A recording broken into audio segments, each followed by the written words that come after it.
इसका तर्जुमा क्या है? आप फरमाते हैं इसका मतलब ये है कि जितनी कोई बंदा नेकी करे, अगर उसके मुताबिक नेकी कर दी जाए तो वो बदला होती है, और अगर थोड़ी बढ़ा के की जाए तो वो एहसान होती है। फरमाया रब करीम फरमाते हैं इस तरह करो, जरा सोच लो बचपन से लेकर आखिर तक, जहां तक तुम मौजूद हो, तुम्हारे माँ बाप ने तुम्हारे साथ क्या किया है। अगर उससे बढ़ा के करोगे तो इसका मतलब है तुमने एहसान किया है। माँ बाप जो होते हैं ना, ठंडी छांव, मीठी जिंदगी।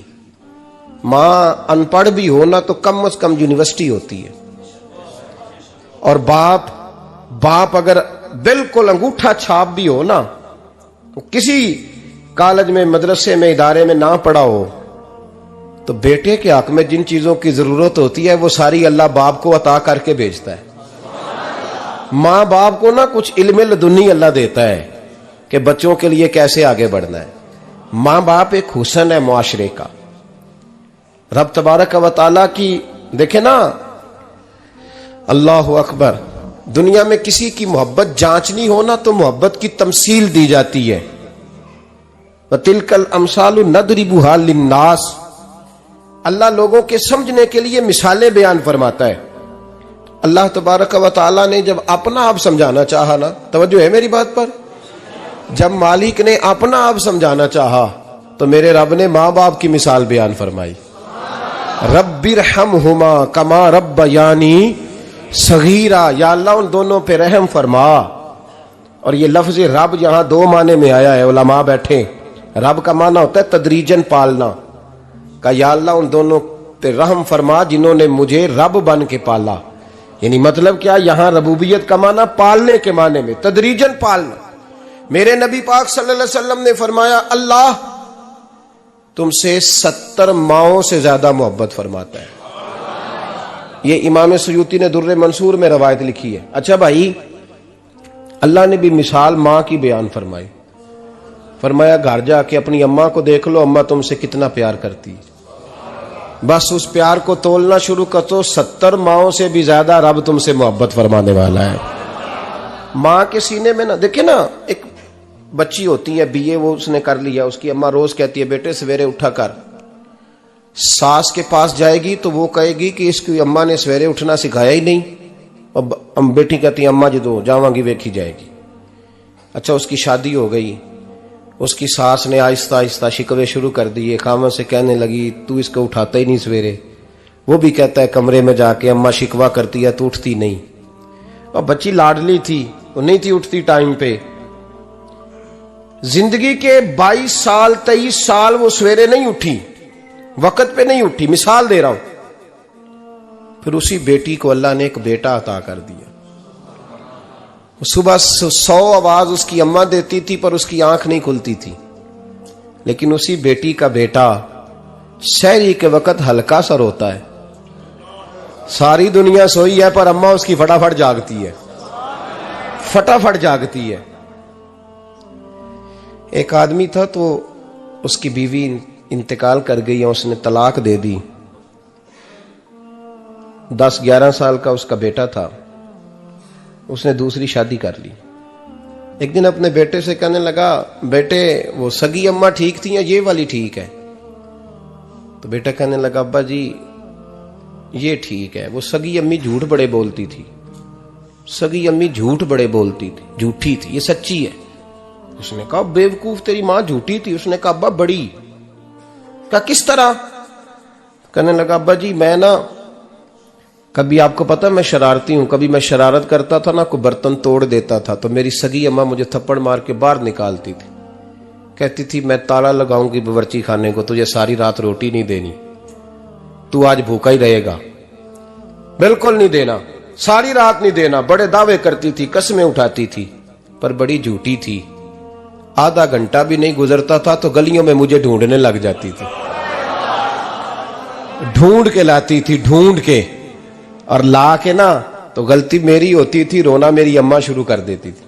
वे ओए मैनू ना सताया कर वे पुत्रा। फिर मेरी मर्जी का खाना मुझे पका के देती थी, मेरी मर्जी का। और फिर मेरी अम्मा मुझे तोहफा भी देती थी। अब्बा जी वो झूठी थी, पहले कह रही थी सारी रात नहीं देना, अब आधा घंटा। ये बड़ी सच्ची है जवाब भाई है। मैं शरारत करता हूं तो थप्पड़ मार के निकाल देती है, कहती है रोटी नहीं देनी। फिर मैं सारी रात रो के गुजारता हूं पर नहीं देती। ये सच्ची है, वो झूठी थी। तू मां के दर्द को क्या समझे। बच्चे तो कहते हैं अम्मा ने हमें कैद कर दिया, अम्मा कहती है मेरी मर्जी से खाओ। और तुझे नहीं पता उसने कैद नहीं किया, वो तुमसे प्यार बड़ा सच्चा करती, और बड़ा सच्चा प्यार करती है तेरे साथ, बड़ा सच्चा। बेटा बर्गर खा के आ जाता है, अम्मा कहती है रोटी खा ले, कहता नहीं आपने बैंगन पकाए हुए हैं मैंने नहीं खाने। तो अम्मा मिन्नतें करती है, कहती है चल तू दस की खाना है, तेनू सेवियां ना बना दिया, फटाफट दाल पक जाएगी, क्या खाएगा। वो अब्बा जी मेरी तरह करीब से कहते हैं छड़ पर भूख लगेगी तो आप ही खा लेगा। लेकिन अम्मा कहती है इसने रोटी ना खाई तो मुझे नींद नहीं आएगी। तो इस दर्द को समझना। मैं गुलाम हूं एक आस्ताने का, और मैं समझता हूं जो किसी का मुरीद ही नहीं उस पर तो साया ही नहीं, उसे चाहिए किसी बुजुर्ग का साया हासिल करे। लेकिन भाई ये बात भी बड़ी सच्ची है कि मेरे जैसे पीर के हाथ में 5,000 रुपया नजराना दो ना, पीर साहब दुआ करना, तो पीर साहब ने दुआ पक्की याद की हुई है सबके लिए, रट्टी रटाई, अल्लाह खैर करे अल्लाह भला करे, और सबके लिए रट्टा लगाया हुआ है। और अम्मा को बेटा वैसे ही कह जाए, वैसे ही अम्मा मैं इंटरव्यू देने जा रहा हूं, जरा दुआ करना, वो बीबियां मंगा के दुआए तंजीना पढ़ाना शुरू कर देती है, और सारी सारी रात मुसल्ले पे बैठी। इस दर्द को समझना। और भाई बड़ा वेल ड्रेस बेटा होता है, वेल ड्रेस नौजवान, वो 18,000 का जोड़ा पहनता है, 7,000 का जूता खरीदता है, वो कीमती किस्म की घड़ी इस्तेमाल करता है। लेकिन उसी बच्चे के जब अपने बच्चे होते हैं ना, तो बीबी को कहता है ये ले 10,000 रुपया, बच्चों के कपड़े खरीद ले, मेरे सही है अभी कल ही तो खरीदे थे। और बाप, और तू समझा ही नहीं यार, 30 साल बाप ने जवानी सारी सऊदी अरब को दे दी, लेकिन तेरा ख्याल रखा। मैं ऐसे लोगों को जानता हूं जिन्होंने 30-30 साल परदेश में कंबल नहीं बदला, और जहां गए थे तो एक कंबल खरीदा था फिर बदला नहीं। तू मां बाप के बारे में, और यहां बच्चे हिसाब करते फिरते हैं, भाई तो पिछले महीने भी 5,000 दिता सी, तुसी पैसे दा कर दे की हो, मां बाप से हिसाब करता है तू। तिरमिजी शरीफ के लफ्ज है, एक सहाबी ने आके अर्ज की या रसूल अल्लाह पैसे विरासत के नहीं, मेरे अब्बा जी ने नहीं दिए मुझे, और मैंने खुद मेहनत करके कमाए, अब मेरा अब्बा मुझसे पैसे मांगता है तो क्या करूं, और मेरे हैं, मैंने कमाए हैं, अब्बा जी ने नहीं दिए, विरासत नहीं, हिस्सा नहीं मिला। हुजूर मेरा अब्बा मांगता है तो मेरे लिए हुक्म क्या है। तो नबी पाक ने फरमाया क्या कहा तुमने, पैसे तेरे हैं? कहा हुजूर हाँ। तो फरमाया अब्बा किसका है? कहा या रसूलल्लाह मेरा। तो फरमाया अगर तू अपने वालिद का है तो तेरी हर शय तेरे वालिद की है, तू भी तेरे वालिद का है तो तेरा माल भी तेरे। मां और बाप ये तो हुस्न है जिंदगी का, ये तो वकार है इंसान का। जब तक मां बाप का हाथ पकड़ के चलोगे ना, रास्ते सीधे रहेंगे, और जिस दिन उंगली छोड़ के सड़क पे निकलना पड़ा ना, सर चकराने लगेगा। याद रखना ये बड़ा मुश्किल काम होता है। लोगों का तो रुख ही उस दिन वादे होता है जिस दिन आदमी साये से महरूम होता है। अम्मा तो कमरे में पड़ी हो ना, औरंगजेब आलमगीर की मां फौत हो गई, 350 कमरा था महल का, और अम्मा 12 साल टांगों से माजूर रही औरंगजेब आलमगीर की। अम्मा 12 साल कमरे से निकल नहीं सकी, साथ ही वाशरूम था या जो भी उस दौर में तरीका था। औरंगजेब जब महल में आते थे तो फिर भी सीधे अम्मा के पास जाते थे, और जब वापस निकलते थे फिर भी अम्मा के साथ। औरंगजेब की मां का जनाजा उठा तो औरंगजेब ने रोना शुरू किया। फिर सालों बीत गए पर उसके आंसू खुश्क नहीं होते थे। एक शख्स ने कहा तेरी कोई अनोखी मर गई है, सारी दुनिया की मरती हैं। उसने कहा मैं बादशाह हूं, 24 घंटे लोगों का आना जाना है, बड़े दबदबे हैं, बड़े डेरेदारियां हैं, बड़ी भैंसें, बड़ी गायें, बड़े खाने वाले, बड़े लांगरी। मेरी मां बूढ़ी थी, एक कोने में पड़ी रहती थी, पर जब से वो गई है ये मुझे महल नहीं लगता, मुझे कब्रिस्तान लगता है। मुझे लगता है ये कब्रिस्तान है। माँ और बाप तो तेरी नेमत है भाई। हम बच्चे, हमारे आजकल के बच्चों ने एक मसला बड़ा पक्का याद कर लिया, कहते मौलाना पीर साहब पसंद की शादी करना जायज नहीं। मैं कहता हूं साहब और भी बड़ी चीजें जायज है, एक ही शय जायज रह गई है। रसूल पाक सल्लल्लाहु अलैहि वसल्लम सिवाय अल्लाह के किसी के पाबंद नहीं, किसी के पाबंद नहीं। पर जनाब सैयदा खतीजतुल कुबरा रदी अल्लाह ताला अन्हा ने पैगाम निकाह दिया, या रसूलल्लाह मैं शादी करना चाहती हूँ, हुजूर किसी के पाबंद नहीं। पर मेरे महबूब ने फरमाया मेरा चचा मेरे वालिद की जगह है, मैं अपने चाचा से पूछ के तुम्हें जवाब दूंगा। यह है पसंद की शादी जो मेरे नबी ने बयान फरमाई है। तू सारा कुछ क्रॉस कर करके गुजर जाता है। यहां तो हाल यह है कि पालने वाला कोई और साये में बैठने वाला, बाग तेरे दी कर कर राखी मैं सारी उम्र गुजारी, तो जदों ये फल पकन ते आया ते लै गए होर व्यापारी। और बेटा गुजरता है अम्मा के दरवाजे के आगे से, अम्मा के दरवाजे के आगे बेटा अमरूद लेके आया है 6 किलो। तवज्जो है मेरी बात पर? इधर देखें जी, छोड़ें थोड़ी देर हमारी सुने। वो अमरूद लेके आया 5-6 किलो, तो अम्मा के दरवाजे के करीब से गुजर गया रात को। तो कमाई खाने का टाइम आया ना, तो गुजर गया। तो वो वजीर आजम से डरता है ना, तो जाके बीबी से कहता है बीबी के हकूक देना भी रसूलुल्लाह की सुन्नत है। लेकिन ये क्या बात हुई, तूने बीवी और मां का मुकाबला शुरू करा दिया? समझ तो सही, ये तेरे लिए काबे की जगह है और तू बीवी के लिए काबे की जगह है। उसे भी समझना चाहिए, गौर करना चाहिए। 5 किलो अमरूद लेके तो मां के कमरे के करीब से गुजर गया है। बीबी को जाके कहता है चल आधा किलो अम्मा को भी दे आ, उसके कौन से दांत हैं। तो प्लेट में डाल के वो लाई है। तू समझा ही नहीं, तूने गौर ही नहीं किया। बंदा तो वो ठीक नहीं था, नेपोलियन। पर किसी ने उससे पूछा था बता जिंदगी में पैसे लेने का मजा कब आया? उसने कहा कि मुझे मजा तब आता था कि मैं अपनी सारी कमाई ला के अपनी अम्मा के हाथ पे रखता था, और फिर जब मैं अपनी मां से थोड़ा थोड़ा खर्चा लेता था ना, थोड़ा थोड़ा, तवज्जो है मेरी बात पे? अम्मा जी 10 रुपए दे आज, कहते जब मैं थोड़ा थोड़ा खर्चा लेता था ना, तो मुझे यूं लगता था जैसे मैं बादशाह वक्त के सामने खड़ा हूं और वो खजाने का मुंह खोल खोल के मुझे देता जा रहा है। तू इस जायके को समझ तो सही भाई, तू इसको समझ तो सही भाई। याद रखें और गौर करें, मां और बाप। और फिर ये भी सुन लें, नबी पाक सल्लल्लाहु ताला अलैहि वसल्लम ने मां बाप के लिए फरमाया हुमा जन्नतुका व नारुक, यही तेरी जन्नत है और यही तेरे लिए जहन्नम है। अगर ये राजी हो गए तो तेरे लिए जन्नत है, नाराज हो गए तो चाहे तू 100 पीर के मजार पे हाजिरी दे आ, लेकिन जब तक अब्बा राजी नहीं उतनी देर तक अल्लाह राजी। ये हदीस पाक है, हुजूर ने फरमाया जिसके वालिद राजी उसका अल्लाह राजी, और जिसका बाप नाराज उसका अल्लाह। हाँ बेशक, अब ये हदीस है ना, तो सारे वली एक तरफ बैठ जाएं, कहें या अल्लाह बख्श दे मुरीद को। लेकिन अगर अब्बा कहे या अल्लाह ना माफ करना, तो अल्लाह उन औलिया की नहीं मानता, वालिद की मानता है। इसलिए बुल्ले शाह आसमानी उड्डियां पढ़ना है, जेड़ा घर बैठा उन्होंने पढ़िया ही नहीं। भाई याद रखो, मां बाप से प्यार करो, इनकी खिदमत करो, इनके पास बैठा करो, और मां बाप को टाइम दें, वक्त दें, चंद घड़ियां उनके पास बैठें। आप यकीन करें, अब्बा जी से आप मशवरा कर ले, सिर्फ मशवरा, मर्जी बेशक अपनी करें, लेकिन उस मशवरे में आपको इतना साया मिलेगा कि जिंदगी में कभी नाकामी नहीं होगी। पर असी सज्जन दी मननी, अब्बे दी नहीं मननी। वो फट्टे पे जो नलायक हमारी तरह का बैठा है उससे मशवरा लेना है, वालिद से नहीं लेना। बाप के पास बैठे, उससे मशवरा लें। मेरे अब्बा जी किसान थे, मैंने अपनी जिंदगी में ढेरों चीजें अपने बाप से सीखी हैं, दर्जनों चीजें सीखी हैं। मेरे वालिद बड़े खुददार थे, मिजाज में अजीब सी खुददारी थी। कोई बंदा कभी हाल पूछ लेता था ना कि हालात किस तरह के हैं, तो फरमाते थे भाई अगर बताना हुआ तो अपने अल्लाह को बताऊंगा।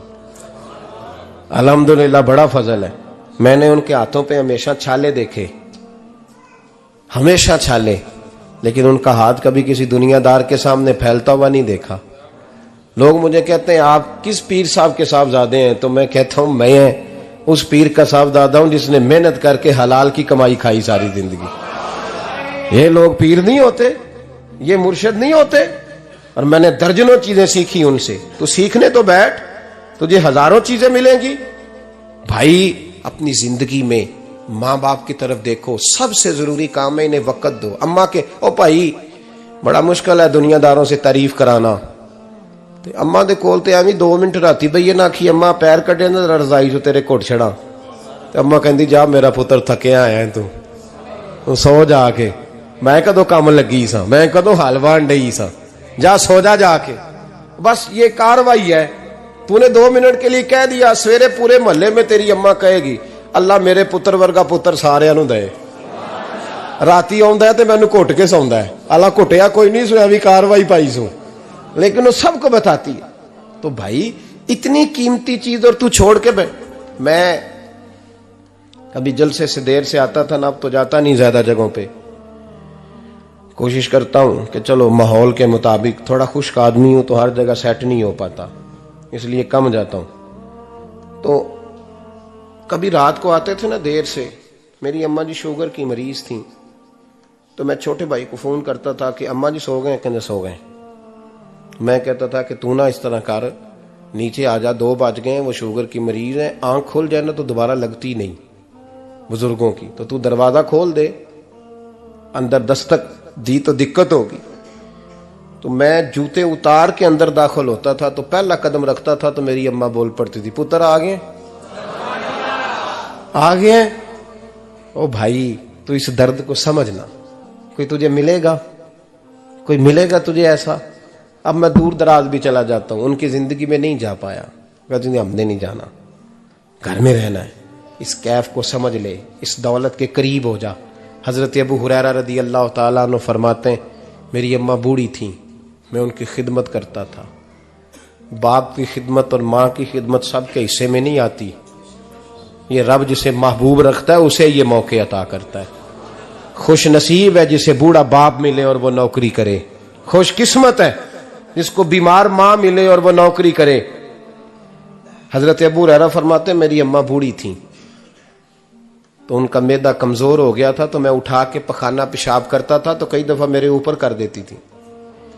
ये हजरत इब्न जौजी अलैहि रहमान ने इसको लिखा है। फरमाते हैं मेरे दिल में ख्याल आता था कि मैं बड़ा खिदमत गुजार हूं अपनी माँ का।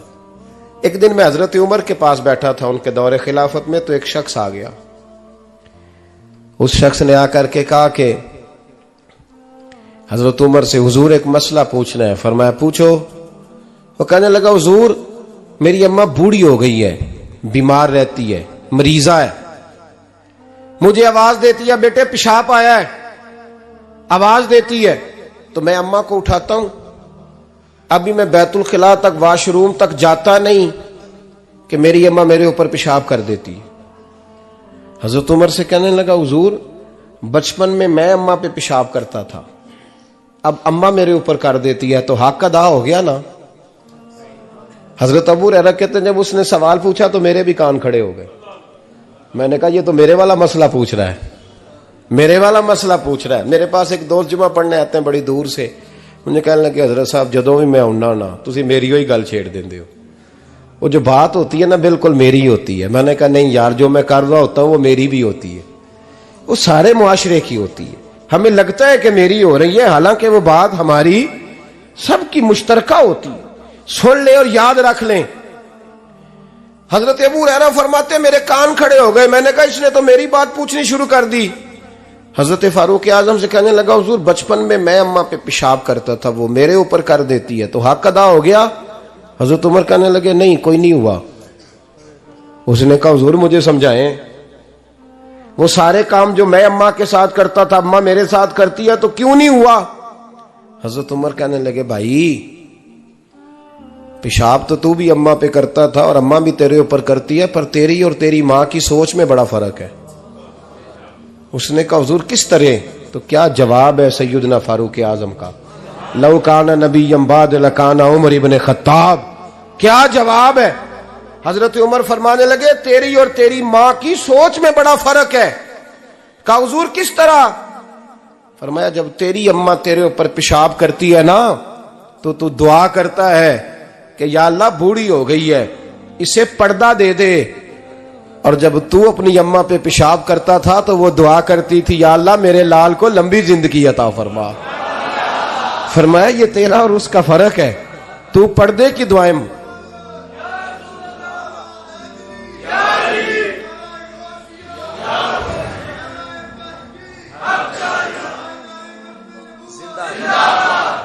सुने अजीजों, कहा जब तेरी और तेरी मां की सोच में, और नबी पाक सल्लल्लाहु अलैहि वसल्लम ने फरमाया है जितने भी गुनाह इंसान करता है ना, अल्लाह करीम सजा को रोक देता है, कयामत में सजा देगा। और जो माँ बाप का नाफरमान है ना, उसको दुनिया में भी सजा मिलेगी। जो माँ बाप का नाफरमान है उसे दुनिया में भी, आप यकीन करें, बच्चे थोड़ा सा पड़ जाते हैं बेचारे, तो माँ बाप से कहते हैं अब्बा जी तुसी पुराने दौर दे हो, तो की पता होवे, और तुझे पता ही नहीं भाई, तुझे खबर ही नहीं, ये पुराने दौर के नहीं, तू बेवकूफों के दौर का है, तू समझ ये कोई तालीम है। अकबर अलाहाबादी ने कहा था हम ऐसी लाखों किताबें काबिले जब्ती समझते हैं, जब्त करने को दिल करता है, हम ऐसी लाखों किताबें काबिले जब्ती समझते हैं जिनको पढ़ के बेटे बाप को खबती समझते हैं। बात है करने वाली, मां और बाप इतना बड़ा दर्जा है। और भाई सुन लो और इस बात को याद रखना, दुनिया में सियाबी होने से बड़ी विलायत कोई नहीं। सारे वली गौस कुतुब अब्दाल मिलके भी सियाबी के कदमों की खाक तक को नहीं पहुंच सकते, लेकिन हजरत अवैसे करनी सियाबी नहीं बन सके सिर्फ अपनी अम्मा की वजह से पीछे रहे। महबूब ने फरमाया तू वहां रह के मां की नौकरी कर, तेरा नबी तुझसे राजी है। इतना बड़ा काम उन्होंने छोड़ दिया, हुजूर की जाहिरी जियारत नहीं कर पाए, और तू कहता है मैं फलाने पीर साहब के आस्थाने पे होता हूं, अम्मा बड़े भाई के पास होती है, मैं जाता हूं तंजीमों के साथ, जमातों के साथ, और अम्मा फलाने के साथ। ये कैसी बात हुई? ये किस तरह का मसला हुआ? जो तेरी ड्यूटी है उस ड्यूटी को पहले अदा कर, नौकरी को पहले कर, फराइज का अदायगी पहले कर। तू फर्ज छोड़ के नफल के पीछे जा रहा है, इस काम को पहले सर अंजाम दे। मेरे नबी पाक सल्लल्लाहु अलैहि वसल्लम ने फरमाया वालिदैन के नाफरमान को दुनिया में सजा मिलती। हजरत मालिक बिन दिनार रहमतुल्लाह ताला अलैह फरमाते मुझे अल्लाह ने 60 हज करने की तौफीक अता फरमाई। कितने? बोल के बताएं। जिस बंदे के पास इतने पैसे हों कि हज पे जा सके, आ सके, और जितने दिन रहना है घर वालों को खर्चा दे सके, उस पर हज करना फर्ज है। पता है आपको, उस पर हज करना। इसलिए बयान कर रहा हूं कि हज की दरखास्तें जा रही हैं। हम पता क्या कहते हैं? हम कहते हैं बच्चे बड़े होंगे, शादी करूंगा फिर जाऊंगा। ये किसने फतवा दिया है? ये किससे आपने पूछा है? वो जब बड़े होंगे उनकी शादी की चीज उस वक्त आप पे फर्ज होगी। अभी जो फर्ज है उसको अदा करें। और ये तिरमिजी शरीफ की हदीस है, याद रख ले। नबी पाक सल्लल्लाहु अलैहि वसल्लम ने फरमाया जिस पर हज फर्ज था उसने किया नहीं, बगैर हज किए मर गया, या यहूदी होके मरेगा या ईसाई होके मरेगा। इतना बड़ा हुक्म है हज के हवाले, लेकिन लोग इंतजार करते रहते हैं पता नहीं किस चीज का। जब आपको अल्लाह मौका दे, हिम्मत दे, तो पहली फुर्सत में ये फरीजा अदा करें, ये जरूरी काम है।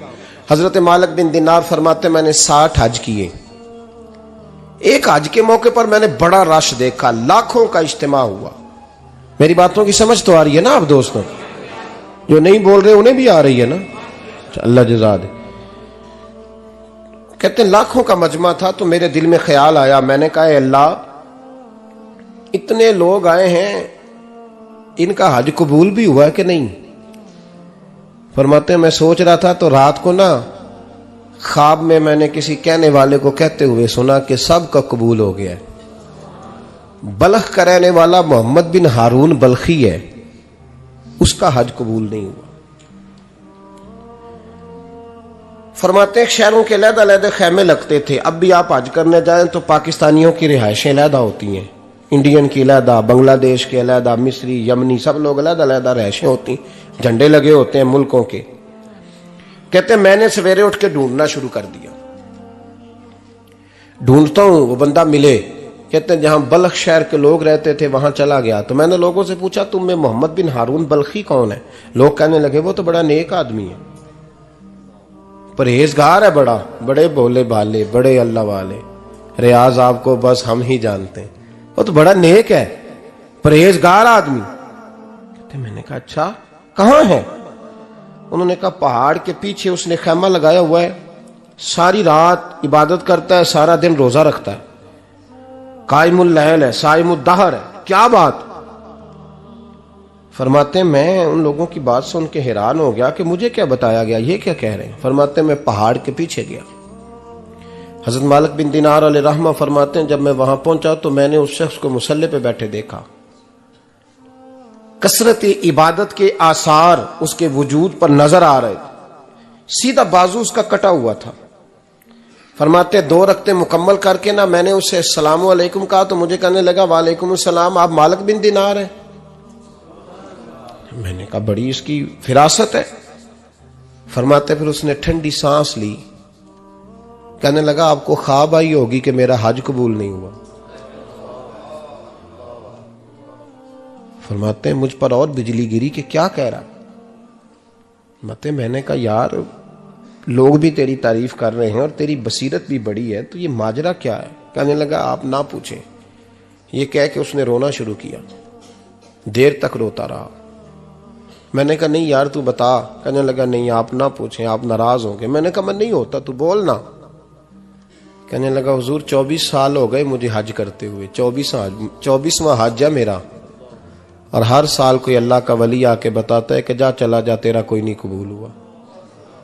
बेपरवाही वेख सज्जन दी जिथे किसे दी पेश ना जावे, उन्हें ताजा वाले दर दर रोले ते मंगते तख्त बिठावे।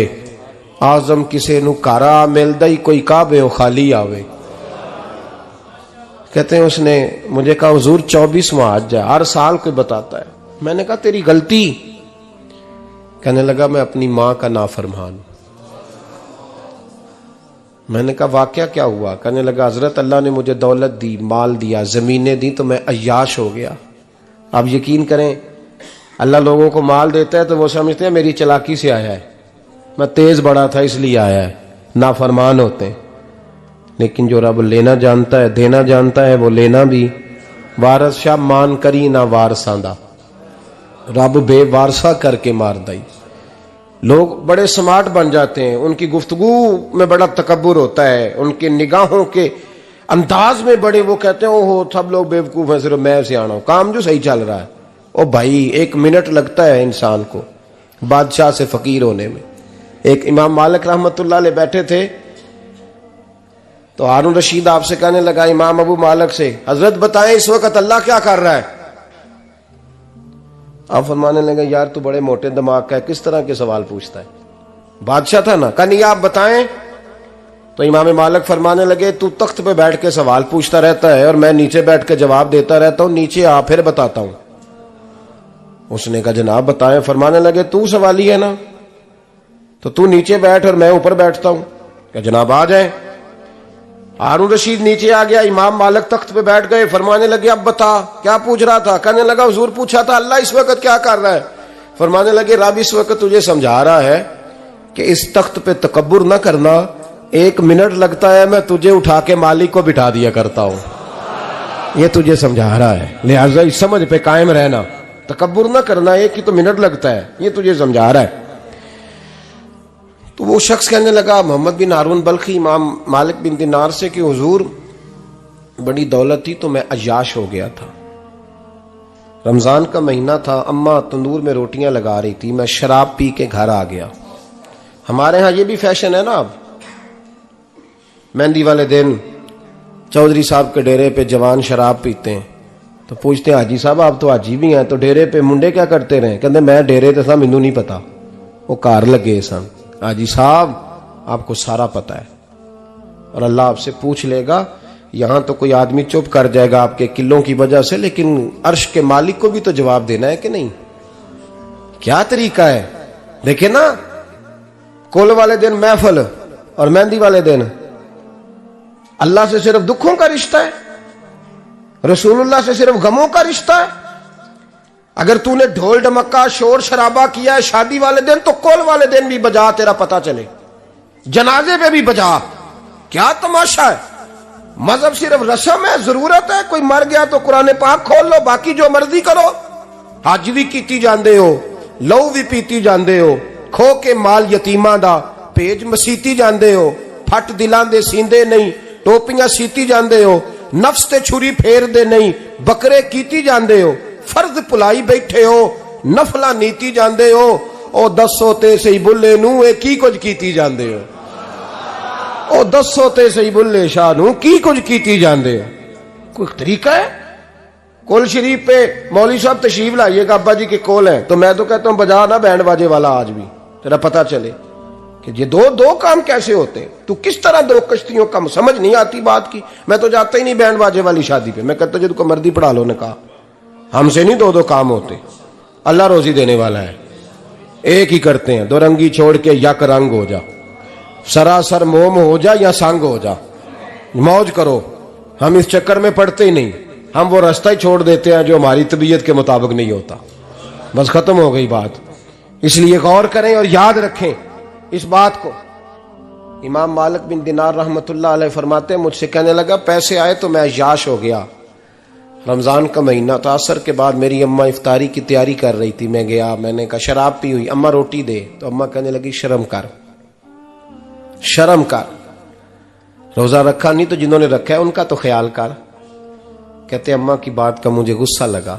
मैं कहा करता हूं बदनसीब है वो बेटा जिसका बाप उससे बात करते हुए डरता है कि पता नहीं कहां से बोलेगा। बदनसीब नहीं वो बेटा जिसकी मां उससे बात करते हुए सहम जाती है कि पता नहीं कौन सी बोली बोलेगा। बदनसीब नहीं कि मां बाप भी जिससे खोल के बात ना कर सके। हजरत मालिक बिन दिनार से कहने लगा, अम्मा ने जब कहा ना शर्म कर, तो मुझे गुस्सा आया, मैंने मां को थप्पड़ मारा और मेरी मां जलते हुए तंदूर में गिरी।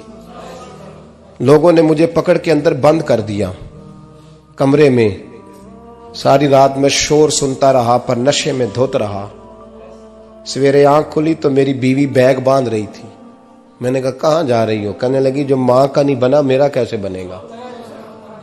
वो मैंने कहा मेरी अम्मा का, वो तो लोगों ने रात को ही दफन कर दी जनाजा पढ़ के। तड़प के कहने लगा मुझे क्यों नहीं बताया? तो कहते हैं लोग कहने लगे तेरी मरती हुई मां कह गई थी इसे मेरा मुंह ना देखने देना, मेरे जनाजे के करीब ना आए। हजरत मालिक बिन दिनार फरमाते हैं जब उसने ये बात सुनाई तो मैंने भी उसके मुंह पे थप्पड़ मारा। मैंने कहा तू इसी काबिल है। कहते हैं वो रोने लगा, हुजूर दुआ करे अल्लाह मुझसे राजी हो जाए। कहने लगा जब मां की इंतकाल की खबर मिली तो मैंने कुल्हाड़ी लेके वो हाथ काट दिया जिससे मां को मारा था। मैंने सारी जायदादें खिरात कर दी। 24 साल हो गए, 24 साल। सारी रात नमाज पढ़ता हूं, रोजा रखता हूं, हज करता हूं, पर हर साल कोई आके कहता है जा दौड़ जा तेरा कोई नहीं कबूल हुआ। हुजूर दुआ करे मालिक राजी हो जाए। फरमाते मैं थप्पड़ मार के आ गया। मैंने कहा तुझसे राजी हो जाए इतने जालिम से? इमाम मालिक फरमाते हैं रात को आके सोया तो मुझे ख्वाब में रसूल पाक का दीदार हुआ। तो नबी पाक अलैहिस्सलाम ने फरमाया मालिक तू उसे मायूस क्यों कर आया है? अल्लाह तो बड़ा मेहरबान है। कहा हुजूर मां के नाफरमान को माफी कैसे मिलेगी? तो इमाम मालिक फरमाने लगे नबी करीम ने फरमाया जा उसे जाके बता दे तुझे कयामत में तेरी मां की वजह से बख्श दिया जाएगा। कहा हुजूर अम्मा की वजह से किस तरह? तो महबूब फरमाने लगे इसकी मां कयामत में इसके खिलाफ मुकदमा दायर करेगी रब करीम की अदालत में। ए अल्लाह मैंने 9 माह पेट में रखा, दर्द सह के इसे जना, जिगर का खून पिला के पाला और इसी ने मुझे कत्ल किया। रब करीम इसकी मां का मुकदमा सुन के कहेगा उठाओ इसको दोजख में फेंको, इसने मां जलाई थी इसे भी जलाओ।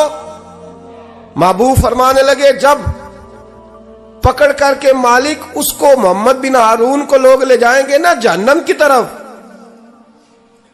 अभी फरिश्ते घसीटेंगे ही तो पलट के फिर अम्मा की तरफ देखेगा और दूसरी दफा फिर घसीटेंगे तो पलट के देखेगा और तीसरी दफा फिर पलट के कहेगा अम्मा ये मुझे जलाने लगे, अम्मा ये जहन्नम में फेंकने लगे।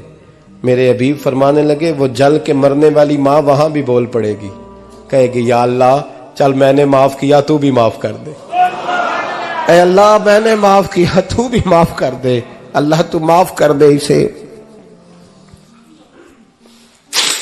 अल्लाह तू इससे दरगुजर फरमा, इसे माफ कर दे। मेरे महबूब पाक अलैहिस्सलाम फरमाते रब करीम कहेगा इसने तुझे जलाया, तो कहेगी अल्लाह ये तो बेटा था इसने जला दिया, मैं मां हूं, मेरे सामने जले तो मैं कैसे बर्दाश्त कर सकती हूं। फरमाया उसने जला के मारा था, पर उसी मां की वजह से रब करीम इसे जन्नत अता फरमाएगा। पलटा पलटा, जा जाके मां के पैरों में बैठ, जा सवेरे अनपढ़ बाप से दुआ कराया कर, जा बिल्कुल अंगूठा छाप बाप से सुबह दुआ कराया कर, देख रब करीम तेरे लिए रहमतों के दरवाजे खोल देगा। और आखिरी बात ये भी सुन ले, मां बाप के इंतकाल के बाद रिश्ते खत्म नहीं होते। रिश्ते खत्म, क्या दुआ मांगते हो नमाज में? रब्बना इग़फिर ली। इसका मतलब है मां बाप तो है ना, वो जो औलाद बचपन में चली जाएगी ना, नाबालगी में, छोटे बच्चे, वो कयामत में मां बाप की सिफारिश करेंगे। मां बाप के इंतकाल के बाद भी आला हजरत फाजिल बरेलवी ने 12 हुकूक लिखे हैं मां बाप के फतावा रज़विया में। फरमाया उनके दोस्तों से दोस्ती रख, उन्होंने वादे किए थे वो वादे पूरे कर, अगर उनके जिम्मे कर्जे हैं तो अदा कर, और अगर तेरे माँ बाप जो नेकियां करते थे वो नेकियां जारी रख। और इमाम जलालुद्दीन सयूती ने शरह सुदूर में लिखा है, जमीन पे रह के गलत काम ना करना, वरना फरिश्ते कब्र में जाके तेरे माँ बाप को कहेंगे तो कितनी बुरी औलाद पैदा करके आया। और फरमाया तो दुनिया में रह के अच्छे काम कर, चाहे दुआ मांग चाहे ना मांग, फरिश्ते कब्र में जाके कहेंगे क्या बात है तुम्हारे बेटे की, कैसा लाल पैदा किया है, दुनिया खैर से भर दी है। और भाई मुझसे कोई बंदा पूछे ना कि माँ बाप को इसाले सवाब का सबसे बेहतरीन तरीका, तो मैं कहता हूं बेटे नमाजी हो जाओ। क्या कर, ताकि हर नमाज की आखिरी रकत में तो कहे रब्बना इग़फिर ली। नमाज अल्लाह की जिक्र माँ बाप का अल्लाह ने रख दिया है, रब्बना इग़फिर ली हर नमाज की हर आखिरी रकत में खत्म शरीफ पढ़ा जाएगा।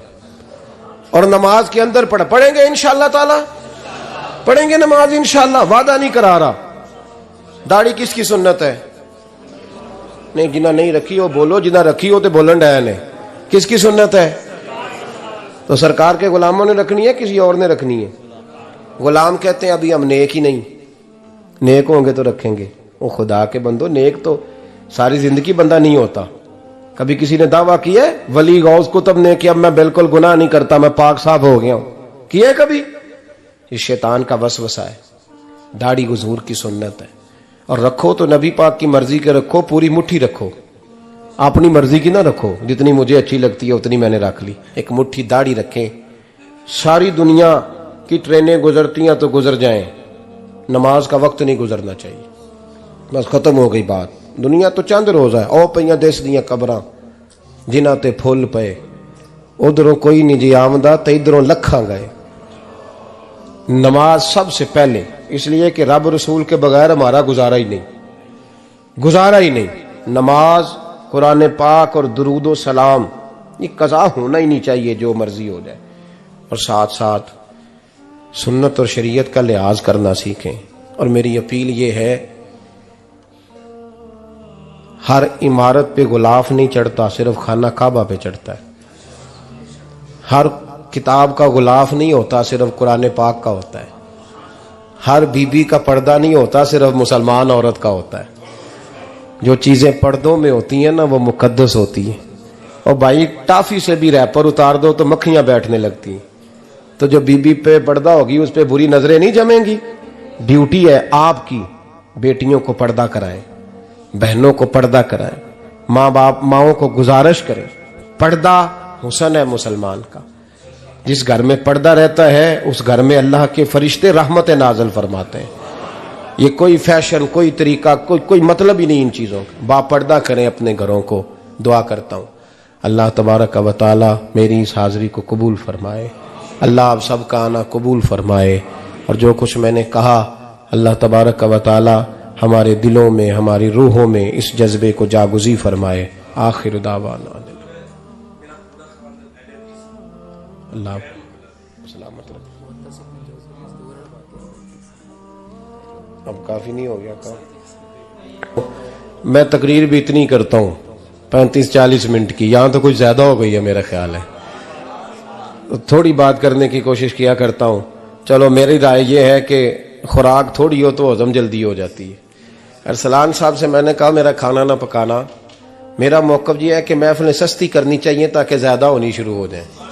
महंगी बड़ी है, इसलिए मैं दसिया ना माड़ा बंदा ते हाथ ही नहीं ना पाता। तो मैं कहा करता हूं कि कम से कम खर्चा हो। हमारे करोड़ों रुपया सालाना लगता है महफिलों पर, अगर अरबों कह दूं तो फिर भी बात गलत, लेकिन उसका रिजल्ट हमें उस तरह का नहीं मिलता जिस तरह का मिलना चाहिए। देखें ना, आपने अजमत वालदैन पे प्रोग्राम किया, मेरी राय यह है कि हुकूक ज़ौजैन पे भी होना चाहिए, और शादी से पहले हर बच्चे को मियाँ बीवी के हुकूक का पता होना चाहिए। बाद में 3 तलाकें दे के आ जाते हैं, कहते हैं मैंने पता ही नहीं सी। तो अगर पहले पता कर लेंगे तो ये तमाशा नहीं लगेगा, लेकिन ये काम होता नहीं। बहन भाइयों के हुकूक पर बात होनी चाहिए, ये बड़े जरूरी काम है। और ये भी सारा मेरे नबी पाक का मिलाद ही है, इसलिए कि ये बातें मुस्तफ़ा ने सिखाई हैं हमें सल्लल्लाहु। एक बात कही हजरत ने, मैं अर्ज कर देता हूं। मुहद्दिस इब्न जौज़ी रहमतुल्लाह अलैह एक बुजुर्ग के बारे में फरमाते हैं, वो कहते हैं कि बाज लोगों ने तो उनका अपना नाम लिखा है और बाज जगह पे एक और बुजुर्ग का जिक्र है, और बयान रवायत हज़रत मुहद्दिस इब्न जौज़ी फरमाते हैं। वो कहते हैं कि मैं घर में कोई काम कराना था, काम होते हैं ना छोटे मोटे घर में, तो फरमाते हैं मैं मजदूर लेने गया बगदाद में। चौकों पे मजदूर सारी उम्र का मजदूर ही है ना बेचारा। अमीर तो अमीरतर होता जा रहा है और गरीब गरीबतर हो। हमारे तो पीर भी लोगों को कह रहे हैं फकीर हो जाओ, खुद अमीर होते जाते, खुद रोज बरोज अमीर हो रहे हैं, दुनिया को कह रहे हैं फकीर हो जाओ। तुम भी तो थोड़ा फकर इख्तियार करो ना भाई, जो दर्ज दे रहे हो। इल्ला माशाअल्लाह, सबकी बात नहीं करता। फरमाते हैं कि मैं ना मजदूर लेने गया, बगदाद के चौक में मजदूर बैठे होते थे, तो मेरी उन मजदूरों में से ना एक नौजवान बच्चे पे नजर पड़ी।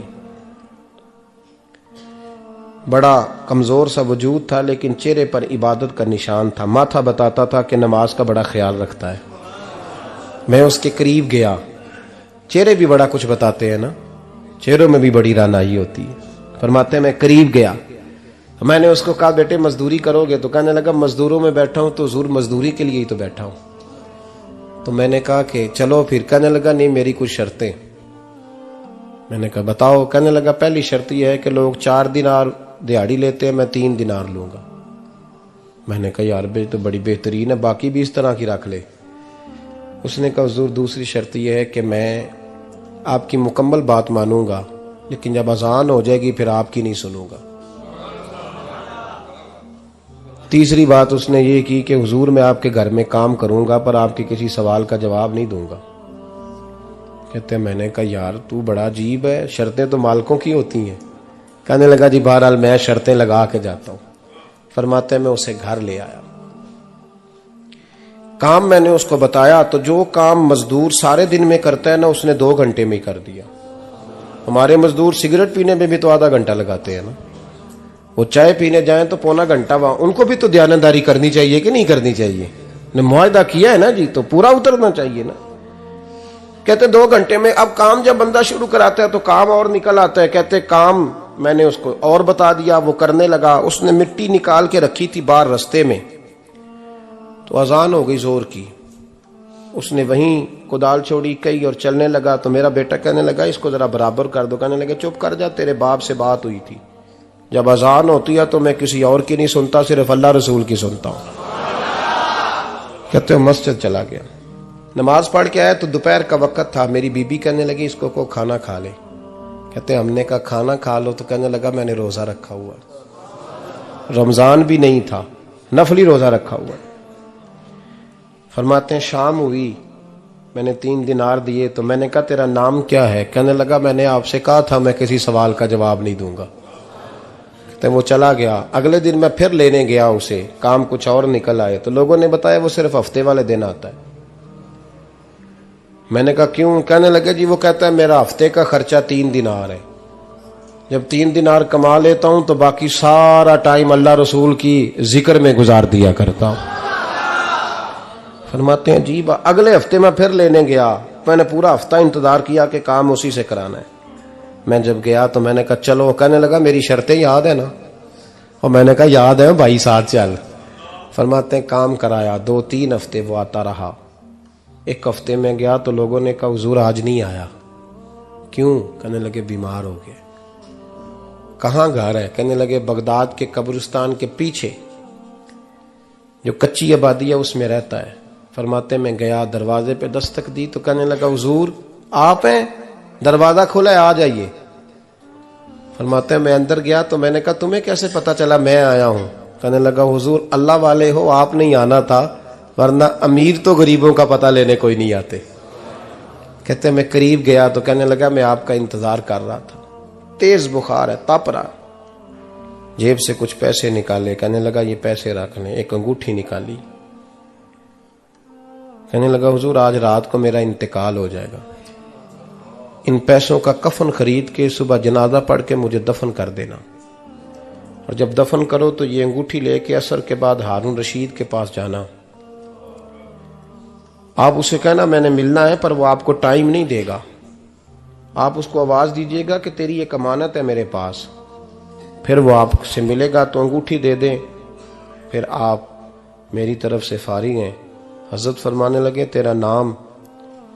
और कहने लगा हुजूर वक्त थोड़ा है, आज रात मैंने जाना है, बड़ी लंबी माफी मांगनी है रब करीम से, अगर मुनासिब समझे तो मुझे अपने रब से तन्हाई करने दे। फरमाते हैं मैं आ गया पर उसकी बातों ने मुझे सारी रात सोने नहीं दिया। फरमाते हैं सुबह बड़ी मुश्किल से सूरज निकला, मैं गया दरवाजे पे हाथ रखा तो दरवाजा खुला हुआ था, अंदर दाखिल हुआ तो खुशबुएं मेरा इस्तकबाल कर रही थी। जब चेहरे से कपड़ा हटाया तो उसका तो इंतकाल हो चुका है, इंतकाल हो चुका है, ऐसे है जैसे किसी का दीदार करके सोया है। कहते मैं तो 2 आदमी ले गया था जनाजे पे, पर पता नहीं दुनिया किधर किधर से आई, कहां कहां से। अखां जदों मीटियां जमाना मैनू रोवेगा, अपना ते अपना बेगाना मैनू रोवेगा, अपना ते अपना। और मियां साहब ने कहा था बाद मरन दे मुखड़ा मेरा हो जावे जे ताजा, फिर समझ लेना महबूब मेरे ने आन पड़िया जनाजा।